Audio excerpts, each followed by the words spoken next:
يا أيها الذين آمنوا اتقوا الله حق تقاته ولا تموتن إلا وأنتم مسلمون.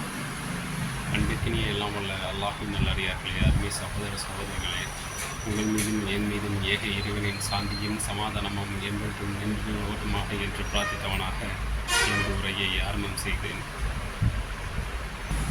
நாம் பலர் மேலே பாசம் வச்சுருக்கோம், அன்பு வச்சுருக்கோம், நேசம் வச்சுருக்கோம் அப்படின்னு சொல்லிட்டு இந்த உலகத்தில் நம்ம பயணிக்கக்கூடிய இதை நம்ம பார்க்குறோம். ஆனால் அதே நேரத்தில் மறுமையை பற்றி அவங்களுக்கு விழிப்பு ஏற்படுத்துகிறோமா, மறுமையில் அவங்களுக்கு ஏற்படக்கூடிய துன்பங்களை பற்றி நம்ம எச்சரிக்கை பண்ணுறோமா?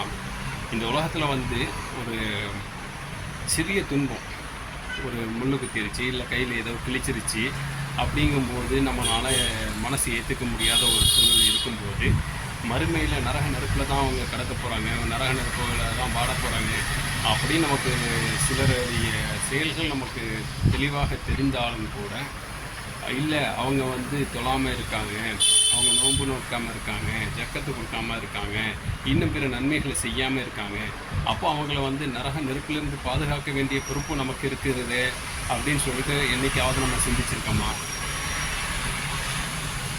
நம்ம உண்மையிலே ஒருவர் மீது பாசம் வச்சுருக்கோம், அன்பு வச்சுருக்கோம், நேசம் வச்சுருக்கோம், இவர் என்னுடைய நண்பர் என்று நம்ம பிறர் இடத்துல சொல்கிறோம். அப்படிங்கும்போது நம்ம என்ன செய்யணும்? ஃபஸ்ட்டு வேலையை அவரை நரக நெருப்பிலிருந்து பாதுகாக்கணும்.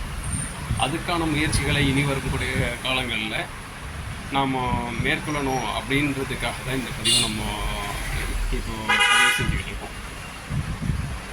இன்ஷா அல்லாஹ் வரக்கூடிய காலங்களில் இது நம்ம தொடர்ச்சியாக செய்வோமா?